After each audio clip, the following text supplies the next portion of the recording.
마태복음 13장 24절에서 27절. 그때 그 환란 후 해가 어두워지며 달이 빛을 내지 아니하며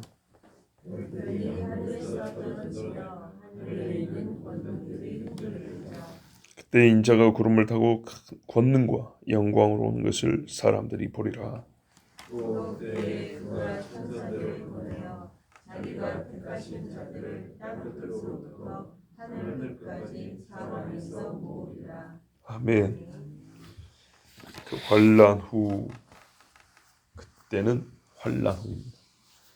환란에서 거룩한 신부들이 깨끗함을 입고 마지막까지 신랑을 기다리고 나옵니다.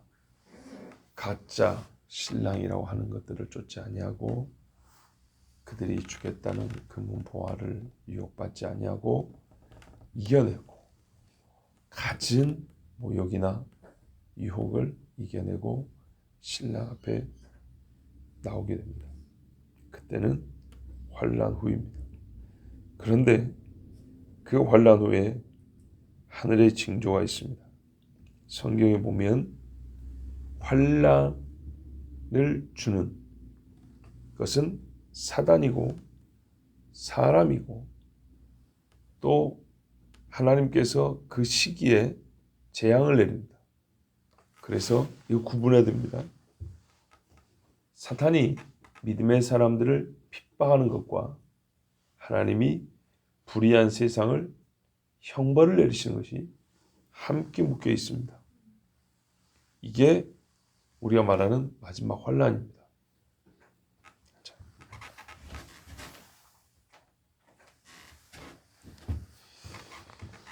그 모든 것이 다 끝난 다음에 해가 어두워지는데 새까만 상복처럼 어두워졌습니다.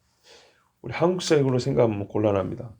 한국과 일부 국가는 상복이 노란색이지만 삼배옷이잖아요. 대부분은 검정색입니다.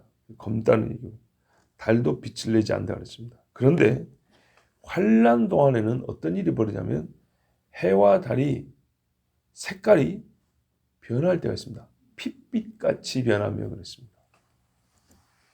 또 어떤 경우가 있냐면 해가 힘을 확 내서 사람을 태워 죽인다고 되어 있습니다. 그러므로 해가 빛을 크게 내기도 하고 빛을 못 내고 힘을 잃기도 하고 이런 변화가 있습니다. 아시겠죠? 해가 빛을 잃기만 하는 게 아니고 더욱 강하게 힘을 내는 경우도 있습니다. 그러므로 우리가 그때가 언제인지는 요한계시록에 잘 기록되어 있으니까 확인해 봐야 되고 일단 그런 변화의 시기가 다 끝난 다음에 하늘에서 하나님이 창세기에 말씀한 대로 오트 그럽니다. 징조, 하늘의 징조와 옛날에는 연월일시를 위하여 하늘에 해와 달과 별을 두셨다 했는데 이것이 해와 달과 별이 있는 이유와 목적입니다. 첫째가 징조, 그 다음에 우리에게 시간을 알게 하려고, 때를 알게 하려고 이렇게 되어 있습니다.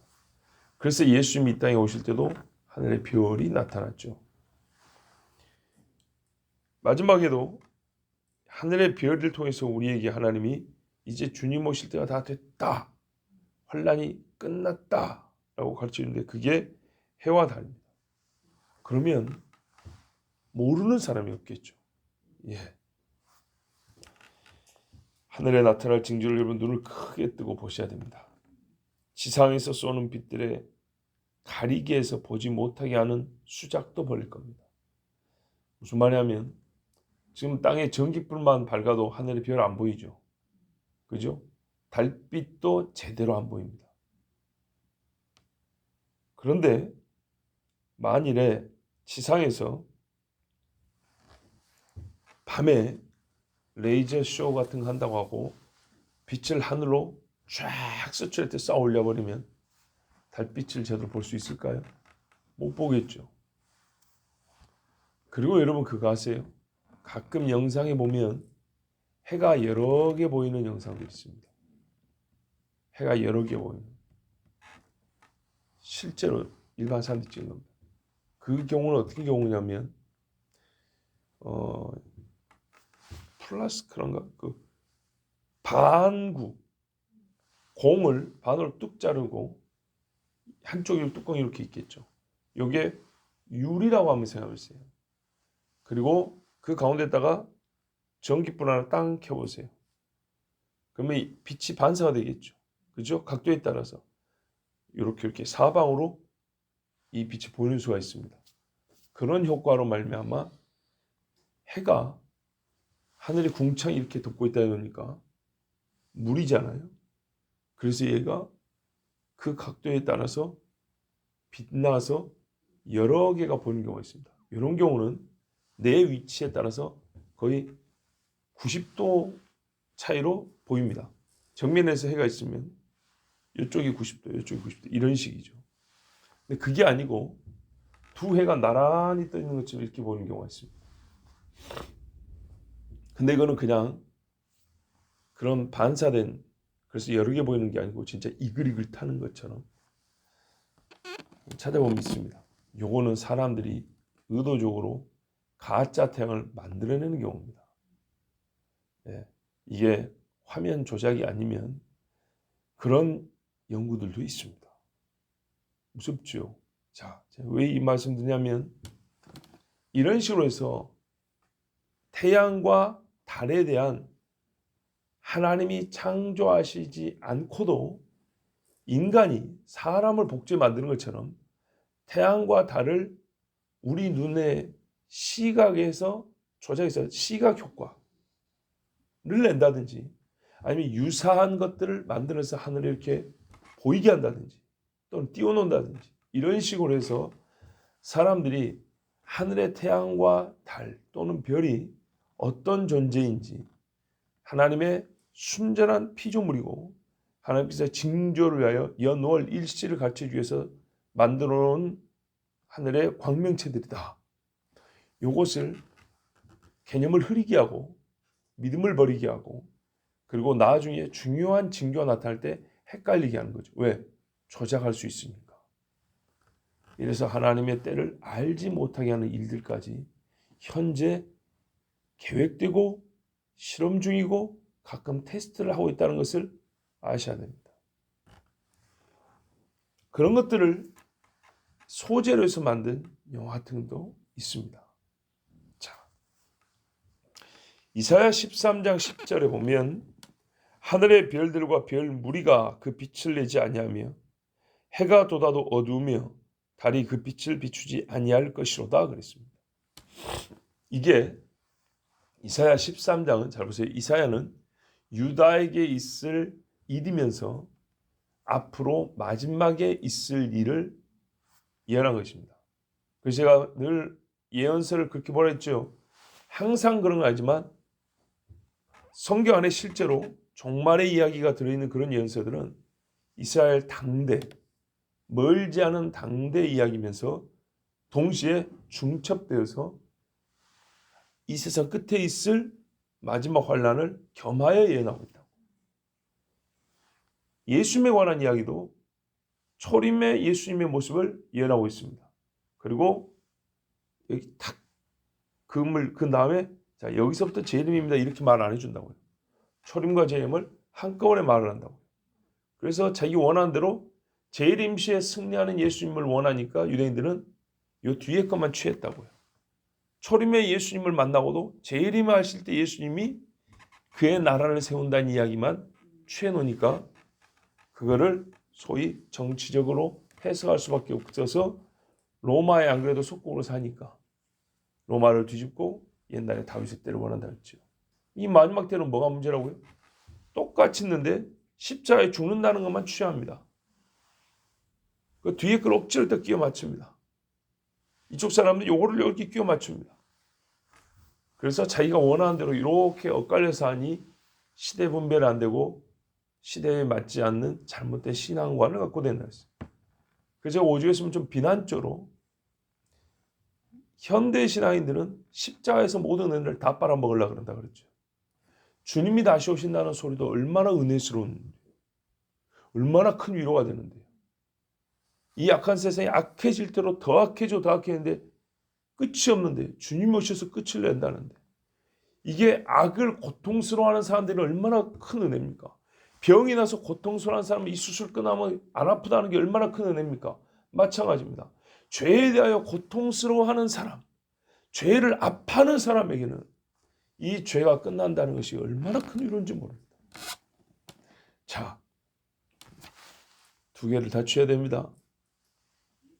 초림이 예수를 믿는 분은 다시 오실 예수를 믿어야 됩니다.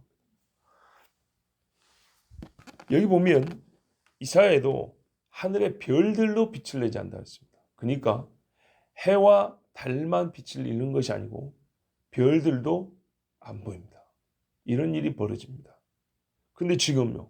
전기불만 이렇게 밝아도 버젓이 쏟아질 것 같은 별빛이 안 보이는데 그러면 진짜로 별빛을 잃었는지 전기불에 가려서 안 보이는지 알 수가 없겠죠.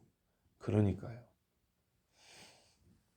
하나님께서 주신 징조를 보십시오. 그리고 이게 얼마나 놀라운가. 창조 때부터 이 일을 주님이 명하시고 약속해 주셨습니다. 해와 달과 별들아 너희는 내가 때를 가르치기 위하여서 너에게 빛을 주었고 그 빛을 조절할 것이다. 그리고 그거를 때마다 하셨습니다. 최초로 이 일이 언제 일어난지 아십니까? 잘 보세요. 애굽에서 흑암이 있었죠. 9번째 재앙. 우리는 그 흑암의 재앙을 아주 고요한 밤이라고 생각하면 안 된다고 그랬습니다. 죽음 직전을 나타내는 재앙이었습니다. 죽음 직전. 그래서 9번째 재앙까지 정신을 못 차리자 10번째 재앙으로 장자가들이 죽었습니다. 그러면 10번째 재앙을 경고하는 의미만 있냐? 아니라고 그랬습니다. 9번째 재앙은 그 자체로 죽음을 살갗으로 느끼게 해준 거였습니다. 살갗으로 느낄 때까지 회개 안 하면 이게 파고들면 죽는 겁니다. 혀를 놀리지 못하는 두려움, 어둠과 사망이 몸을 스치면서 지나가는 서늘하게 몸을 돌아가면서 쓰다듬고 다니는 죽음이 그 고통을 느끼면서 개들도 움직이지 못하고 털을 스쳐 지나가는 죽음의 기운에 가만히 있었다고 되어 있습니다. 그때 깜깜한 그 3일 동안 해가 있었을까요? 달이 있었을까요? 별빛이 비쳤을까요? 있었습니다. 어디에요? 고센에. 고센 땅에는 있었어요. 그럼 고센 땅에는 3일 내내 빛만 있었을까요? 아닙니다. 평상시와 같았다는 얘기입니다. 해가 뜰 때 떠서 지고 달이 뜰 때 떠서 지고 별들도 보였다 안 보였다. 그래서 고센 땅에는 3일이 간 게 느껴져요. 밝기만 해도 시간 간지 몰라요. 어둡기만 해도 시간 간 줄 모르고 고센 땅에는 밝았다 어두웠다 밝았다 어두웠다 밝았다 어두웠다 3일이 간 거예요. 저기를 보니까 밝은데 여기는요. 고개 돌린 순간 아무것도 안 보이는 거예요. 아무것도 안 보이는데 고개를 돌릴 때마다 바람이 이렇게 느껴지듯이 죽음이 느껴지는 거예요. 사람이 딱 죽을 때 느끼는 그 공포가 싹 느껴지는 거예요. 이게 9번째 재앙이었어요. 어둠. 눈만 안 보이는 것이 아니라 실제로 죽음이 살았는데 죽음이 느껴지는 거예요. 그때 하나님께서 가르쳐 주셨어요. 그리고 이 마지막 때 있을 일을 미리 예표로 보여주셨어요. 무슨 말이죠? 딱 끄트머리에 보여주는 겁니다. 생과 사가 갈리는 그 끄트머리 직전에 보여주는 겁니다. 별들이 하늘에서 떨어진다. 빛을 내지 않아야 할 뿐만 아니라 우수수 떨어집니다. 마태복음 보면 뭐라 했습니까? 대풍에 설익은 무화과 떨어지듯이. 이게 우리가 촌에 살아보면 알죠. 태풍 불면 설익은 과일들 와장창 다 떨어집니다. 하늘의 권능들이 흔들리라. 하나님께서 하늘에 보세요. 저 공중에 떠 있는 것들 아닙니까? 기가 막히게 말이죠. 이것들을 흔드니까 하늘에 진동이 있는 거죠. 땅에 진동이 있으면 어떻게 되죠? 떨어지죠. 건물도 뒤집어 떨어지고 높은 데 있을 때 다 밑으로 떨어지죠. 아주 쉬운 말씀입니다. 우리가 안 가봐고 못 가봐서 그렇지 하늘도 하나님이 붙들고 지탱하고 계시는 겁니다. 우리는 뿌리가 밑에 있다면 거꾸로 말해볼까요? 자아들은 뿌리가 위에 있어요. 이걸 흔들어 버리니까 뚝 떨어져 버린다고요. 하늘에서 붙들고 있던 것을 놔버리니까 비와 우박과 눈이 떨어지는 거 아닙니까? 표현하면 아주 쉬운 표현 아닙니까? 그죠? 하나님이 위에서 붙들고 있다 놔버리니까 떨어지듯이 밑에 있는 것들이 뿌리가 흙에 이렇게 딱 박혀갖고 흙이 붙잡고 있는데 땅이 흔들리니까 흙이 흩어져 버리니까 뿌리가 힘이 없어서 자빠지듯이 그래서 우르르 떨어집니다. 자, 그러면 떨어지면 이게 어디로 가지? 그렇죠. 땅으로 쏟아지죠. 그래서 땅에 있는 많은 사람들이 이 별들이 떨어져 죽습니다. 바다에도 떨어지고. 자, 영화 같은데 보면 옛날에 90년대 후반에 뭐 아마겟돈이 딥 임팩트 해갖고 뭐 소행성이 하늘에서 지나가다가 지구로 떨어져서 수많은 사람들이 죽은 그런 이야기들 있죠. 이거는 사람들이 만든 건데요. 이거는 다른 게 아니고 이름을 복잡하게 붙일 필요 없습니다. 말 그대로 별입니다. 별. 예, 하나님께서 말씀하시는 별들입니다. 이것이 떨어지는데 지나가다 떨어지는 것이 아니라 제자리에 있다 떨어지는 겁니다. 얼마나 무서운 일이 벌어질지. 그런데 사람들이 그런 영화를 만든 건 재미도 있지만 하나님께서 하신 일을 곡해하는 겁니다. 해석을 삐뚤은 거라고요. 아시겠죠? 같은 현상이지만 해석을 삐뚤게 하는 것이 곡해입니다. 그래서 우리가 믿어야 할 바를 믿지 못하고 믿지 않을 할 것들을 믿게 하는 이런 짓을 하는 겁니다. 자, 그러면 별들이 떨어지면 땅에서는 뭔 일을 합니까? 지진이 독자적으로 일어날 수 있지만 떨어지는 것 때문에 충격파로 지진이 일어납니다. 그러지 않겠어요? 어마어마한 별이 만약에 서울 한복판에 떨어지면 지진은 저절로 하겠죠. 부딪히면서 깔려 죽기도 하겠고 깨지기도 하겠지만 쿵 할 때 화들짝 다 들었다 나겠죠. 그러면 그 충격에 얼마나 많은 사람이 죽겠습니까? 그리고 성경에 뭐라고 요한계시록에 별이 떨어지는데 쑥이라 물 근원에 떨어지니 땅에 있는 물들이 3분의 1이 써서 먹지를 못하게 된다. 마시지를 못하게 된다. 바다에 떨어지니까 그 충격이 크고 그죠? 그래서 배들이 깨지고 바다 생물들이 죽는다 그랬어요. 자, 이런 일들이 있고 난 다음에 그런 일들이 그 전에도 있습니다만은 환란 끄트머리에 이런 일들이 있고 딱 그때에 주님이 이 땅에 오신다입니다. 그러니까 마지막은요, 이 땅에서만 일어나는 고통이 아니라 하늘에서 땅으로 쏟아지는 이 엄청난 일들이 있고 땅과 하늘이 함께 진동하며 그리고 주님이 오신다. 그때 26절 보세요. 인자가 구름을 타고 큰 영광과 권능과 영광으로 오는 것을 사람들이 보리라. 엄청난 권능, 아무도 막지 못하고 그때는 이제 사람이 어떤 기술로 쇼를 해서 아니야, 저건 예수가 아니야, 나사렛 예수가 아니야, 이런 짓을 못하게 됩니다. 딱 보면 주님이란 걸 알게 됩니다. 거짓 그리스도들은 조그만 기적을, 조그만 마술을 행해서 사람들을 속이려고 있습니다. 그러나 우리 주님은 온 천지가 다 진동하고 알 수 있는 하나님의 나팔소리를 본다 그랬죠. 그래서 나팔소리도 좀 흉내 내려고 실험 중입니다. 농담 아닙니다. 예. 그리고 주물 때 빛 가운데 오겠죠. 요 빛, 요것도 또 하늘에서 온다 그랬죠.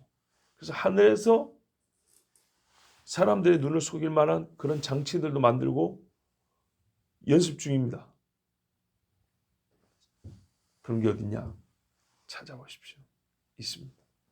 근데 그 일에 세계에서 가장 열심히고 돈을 많이 들고 전문가들을 양성하는 종교가 있습니다.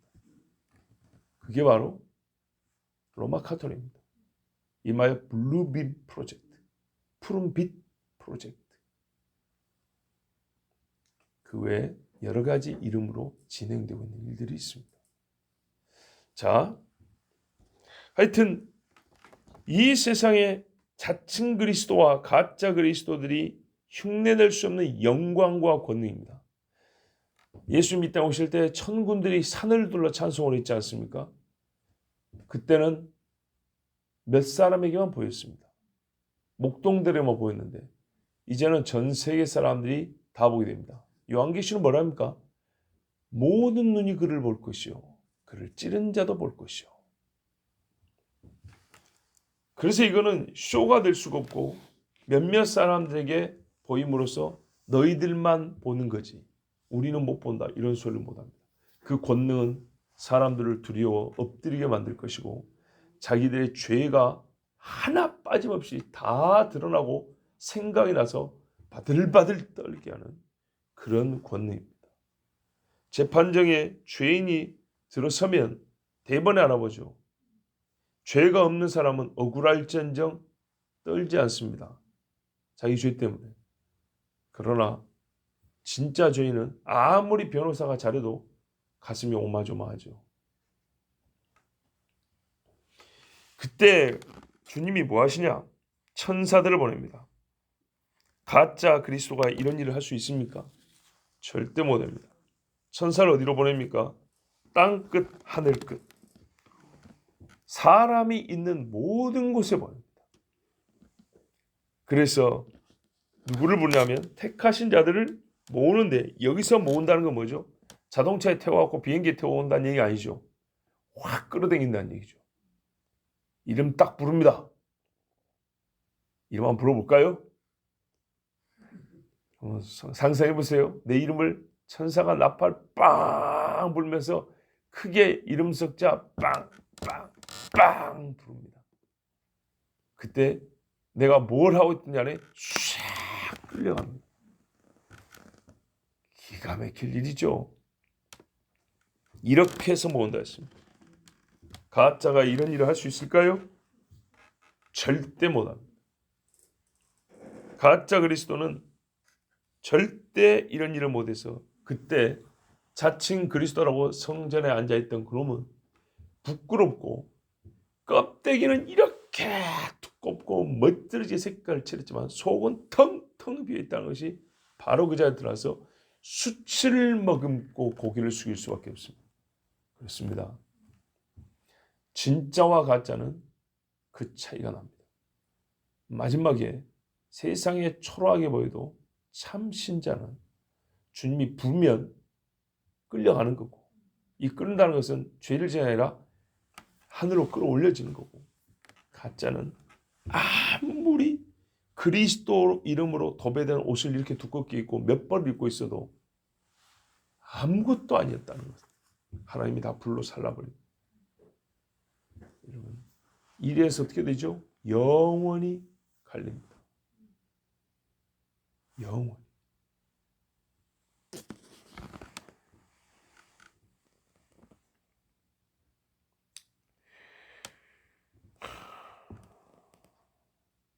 나사렛 예수 그리스도가 사탄과 사탄의 종인 적그리스도를 멸하고 그의 나라를 이렇게 해서 다시 찾으시고 회복하십니다.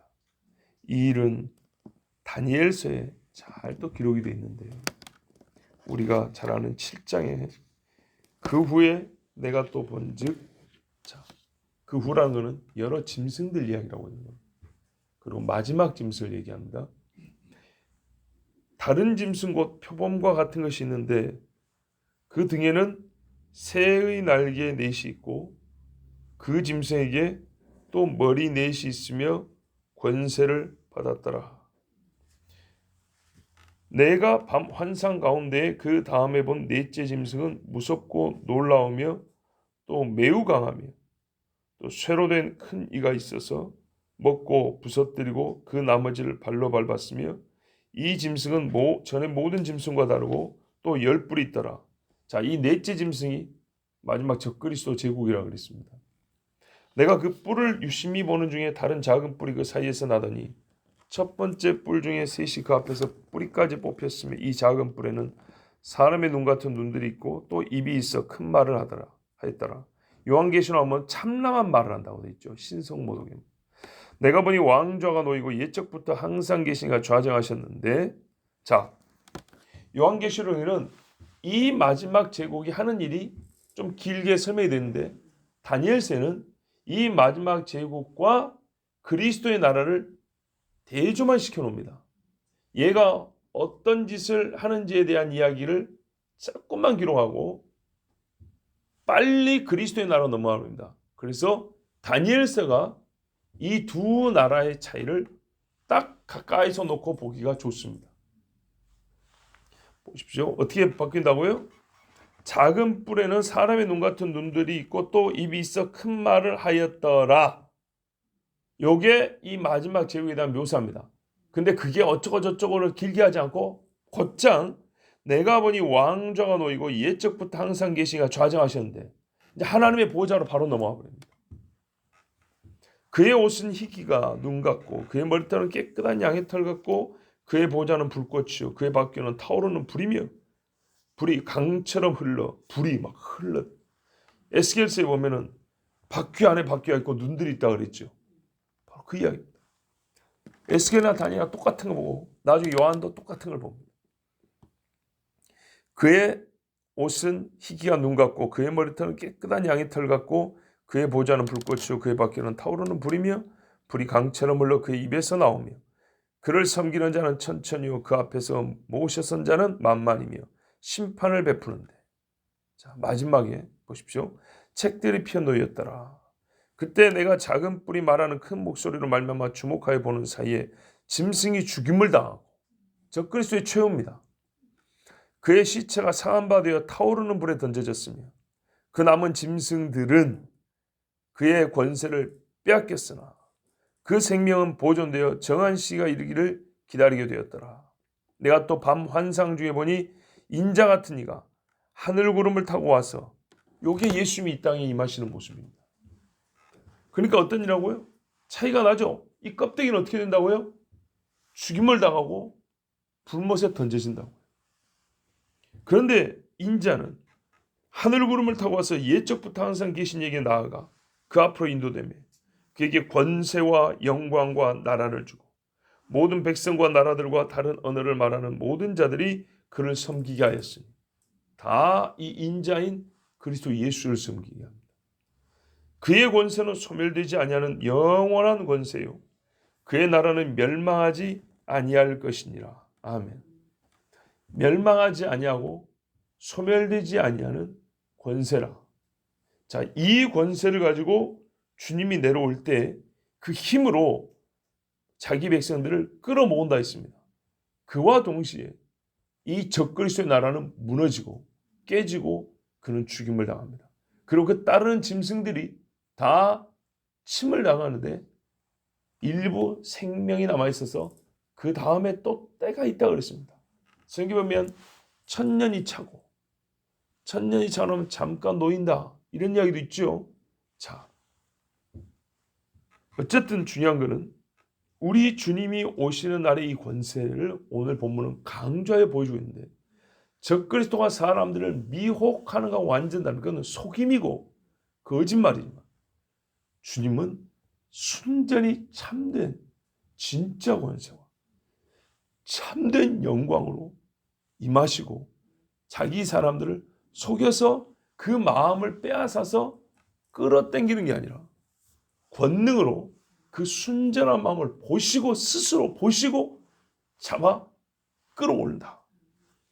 이거는 확실한 차이이므로 절대로 우리가 이 가짜 권세, 가짜 그리스도에게 속아서는 안 됩니다. 만약에 속으면 우리의 믿음은 헛것이 됩니다. 자, 이 다니엘과 이사야 말씀은 예언이었습니다. 그리고 그 일부가 과거 유대 땅에 있었습니다. 그러나 앞으로 일어날 일들을 보세요. 세계 열방, 즉 이스라엘을 치러 온 애굽이나 아수르나 바벨론 같은 나라들, 그리고 이스라엘과 유대 땅의 옛적 선지자들의 예언이 일부 당시에 성취되었지만 아직도 겹쳐서 그리고 미완의 예언들이 어마어마하게 남아 있습니다. 이 일들이 앞으로 반드시 있을 것이고 또 하나는 이스라엘의 당대에 있었던 일들도 우리가 지금 보면 큰 일들입니다. 진짜 무서운 일들이었습니다.